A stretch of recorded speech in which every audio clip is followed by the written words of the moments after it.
Morning. Welcome back to Changchun. Thank you. Yeah, how do you see Changchun the second time being Uh, here? it was a long ride from the railway station, Yeah, it is. but it was nice, and Yeah. thank you for inviting me. I'm very happy to be here. Great, great. And we have, as you know, we have just set up the research institute at Nanu. How do you think of this? Well, I think it's important that we build on where we've got to in terms of studying the documentary, because the documentary has not been necessarily in the forefront of what we think of when we think about studying the cinema or studying the media. So we've been playing catch up for 25 years at least, and it's necessary, I think, to have some institutions or other events, operations, journals, etc., which speak directly to documentary as opposed to general film studies or media studies. Do you have a similar institution in the UK? No, we do not, and I think it's a very good thing for you to start in China. It's the way to go. In America, some campuses have focuses on documentary and indeed have institutes dedicated to documentary studies, but it's still very rare, and it's still deeply embedded inside the normal work of film departments and film schools. And how do you mean it's meaningful for us to study in China first? Well, I think that the situation of documentary in general as something which is a way of telling people about what's going on in the world is obviously extremely important, and every society has a need for that, and to understand how those stories get told, where they come from, who's telling them, what impact they might or might not have. These are all extremely important central issues, and that's true of China as it is everywhere else. So therefore the case is self-evident that it's well worth studying as a discrete thing by itself. And as you know, it's an international documentary research institute. How do you know, is there more Western people are studying or doing research in Chinese documentary? Well, there has been a little study of Chinese documentary in English. The shelf in the library is not very big, and there are arguments about how well the history and development of Chinese documentary and the current situation of Chinese documentary is represented in that literature. So obviously, from our point of view, I think it will be very valuable to have a touchstone place where work is going on that can feed into the scholarship on documentary in general around the world, and into the English scholarship, Anglophone scholarship of documentary, especially. And you think will be more Western documentary scholars would be more interested in studying Chinese documentary? I don't know that that's necessarily the case, but I think you could hope that that would be the case, because people don't know very clearly about what has happened in China, and how Chinese documentary has developed. But then the Anglophones don't know about anybody else's documentaries anyway, so you're no worse off. From the point of view of the Anglophone West, we're blissfully ignorant about everybody, even the continental Europeans. So, I mean, welcome to the club. Anything that can happen which would raise the profile of a particular national documentary tradition will be valuable. Yeah, and as we see in recent years, documentary is getting more and more popular in China. I mean, both academically and also practical world. So, but the education, I mean, film education in general in China is starting very late, maybe since 1990s. Yeah. So we only like last 20 years in film education. So I would like to know more about how the case in the UK or maybe in the US you've been working. Well, in general, I mean, the question of studying the cinema and applying the lessons you might learn to the practice of making films goes back obviously to very early days. It goes back to the school in Moscow the GIC, it goes back to courses in film production at USC and so on and so forth. It was ignored largely in Britain, and it first became part of university study as a scholarly activity, because there's a hostility to actually studying practical things anyway. Doctors is okay, you know, musicians just about, fine artists are okay, but practical stuff like making commercial films, not. So it took a long time to overcome those snobberies. And in fact, you know, the British Film School, the National Academy, which was typical. There were conservatories outside of the universities, not least because of the hostility of the academic tradition to practical work and to training people rather than educating people. So that the British Film School doesn't start until 1971. So you're not that far behind, right? Okay. You don't have to think about, you know, Douglas Fairbanks and the University of Southern California in 1927 or all the Russians in 1919 or whatever. You can think far more recently. And obviously there were continental conservatories on the same model as a music conservatory or a fine art conservatory. So it was seen very much as an art. So within that tradition of the conservatory, on the one hand, and the tradition of not wanting to teach practice on the other hand, documentary sort of gets lost even after film becomes respectable, yeah? So it's still, documentary is still a bit lost because it's clearly not seen as a fine art in quite the same way. The tradition of objective Anglophone documentary filmmaking is one that is hostile to the subjective notion of artistic expression, etc., which is informing all these other conservatories. So there's an uneasiness which has characterized the question of the specifics of documentary film production within another uneasiness which characterizes the tradition in the university of teaching practice, filmmaking practice in general. Yeah. So can you see documentary education now being respected in the UK? Not particularly. I mean, there are courses, etc., and the the National Film School has a documentary class. It never did. I mean, when the film school was founded in 1971, I was the first documentary person to be hired. I wasn't hired as a documentary teacher. Oh, really? I wasn't. I was hired as a general tutor. I was supposed to tell them to read the newspapers and watch old films. They didn't want to watch any old films. They only wanted to watch their own films. They were very boring. No, they were lovely. But you know, but so no, the question of teaching documentary, it's within now the range of courses that are taught normally in schools and departments of film in certainly in the Anglophone world, and also in the rest of the West, as far as I know. Yeah. Yeah, and if you say if you want to improve the education of documentary, how would you say?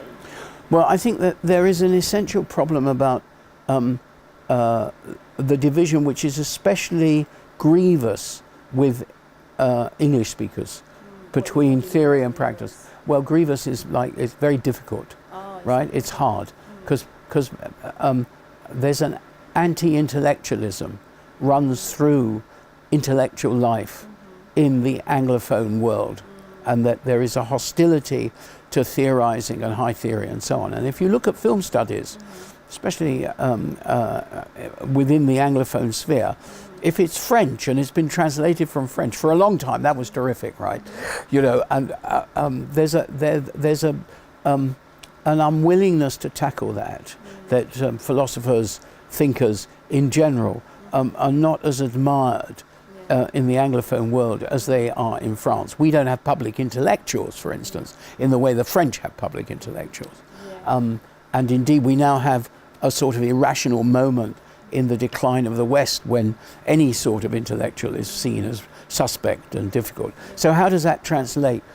It means that the students that we get on most courses, unless though they are specifically designed to be theoretical courses studying the art of the cinema, or within that the question of documentary filmmaking, unless they are specific, unless they are, you know, sociological courses designed to examine the impact of mass media on society and so on and so forth. There are whole bodies of academic work which can be looked at, not requiring students to ever make anything.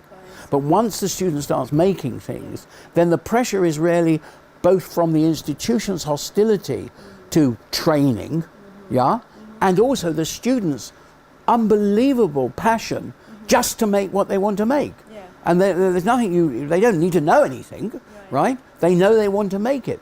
So there's a problem always with students trying to engage them in theoretical work.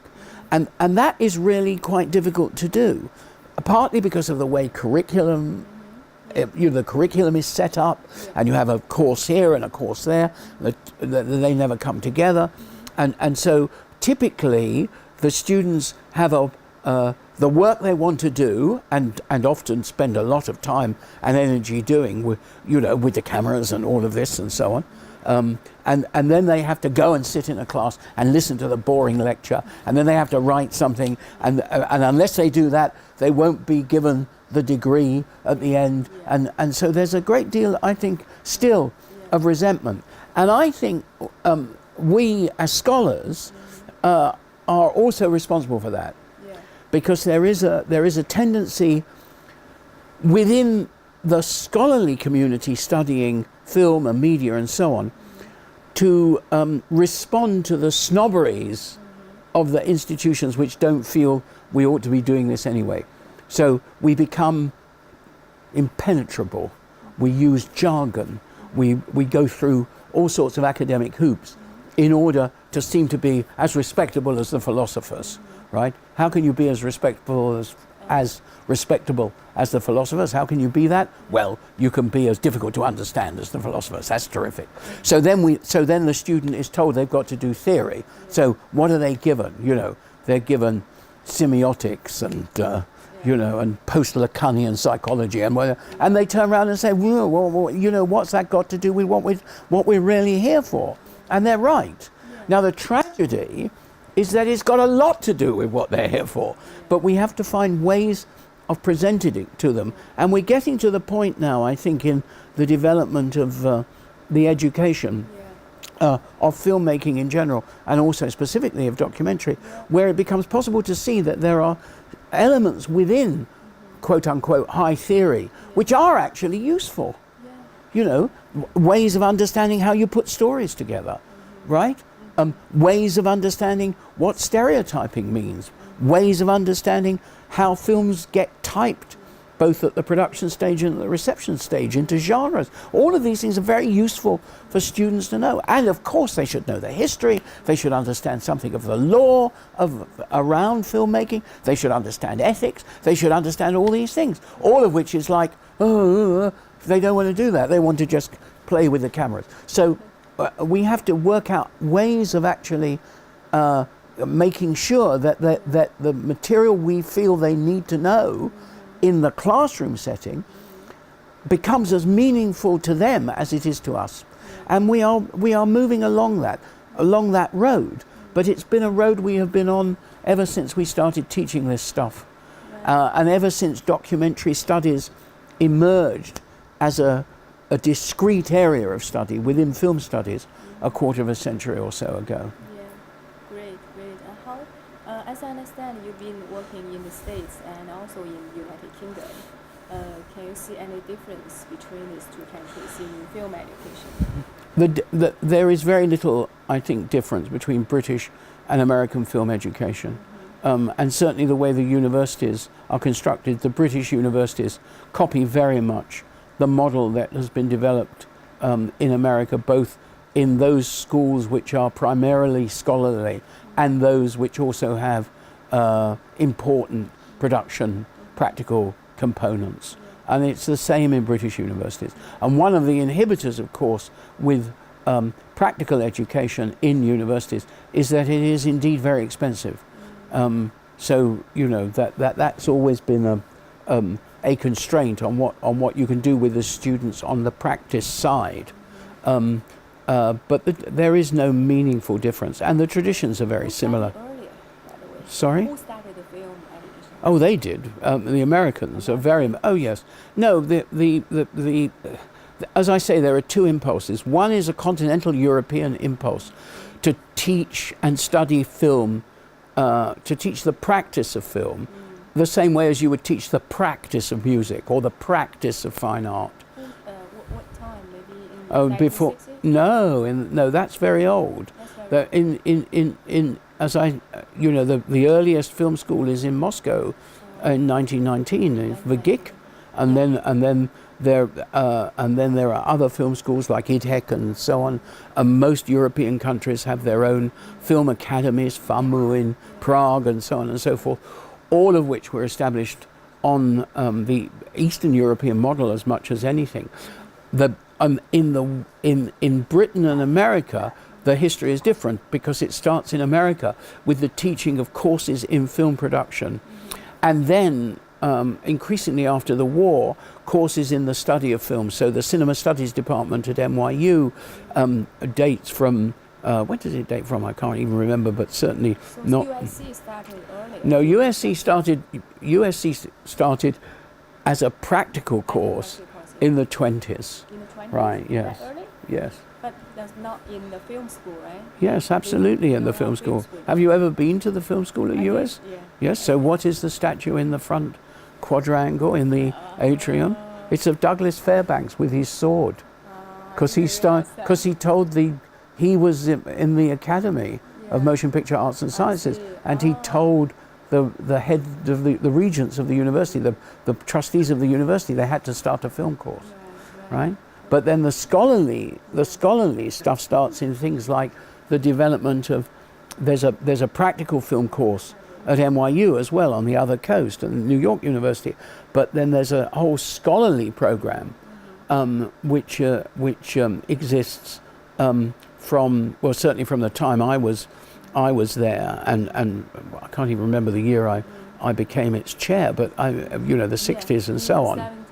Yeah, but by the 70s it was well established. But there was great hostility between the two faculties at that time, and that's still, I think, I don't know what happens at NYU anymore, but specifically that still sort of exists. There's still a fissure, a gap between the practical teachers, many of whom do not have doctorates, they do not have academic qualifications, rarely. They have first degrees, but they not even sometimes even first degrees.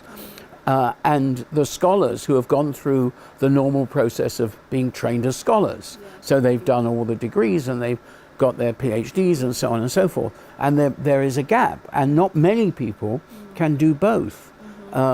And there is a certain hostility about that. And on the part of the practice people, that hostility is defensive, because the institution says to people, you will be a PhD, to which people say, but you've hired me. Why have you hired me? I don't have a PhD. And the answer is, well, we've got all these students who want to learn how to make films, and you know how to make films. So instead of saying to these people, which an institution can easily say, look, that's fine, you do that. Instead of that, they say, no, you've got to do all this other stuff. And it's rubbish, right? They shouldn't be asked to do that, right? Okay. So finally, if you say one words to our students who are learning film and documentary, what would you say to students? Well, there are two things that I think are really critical, and one is to do with them. How committed are they? When I was at NYU, the dean used to stay to first year students when they came. He'd give them a speech and he'd finish up saying, so reach for the stars and don't forget to get out of bed in the morning. And he would say, unless you're going to die if you don't do this course, unless you are going to die if you don't do this course, go off, be a brain surgeon.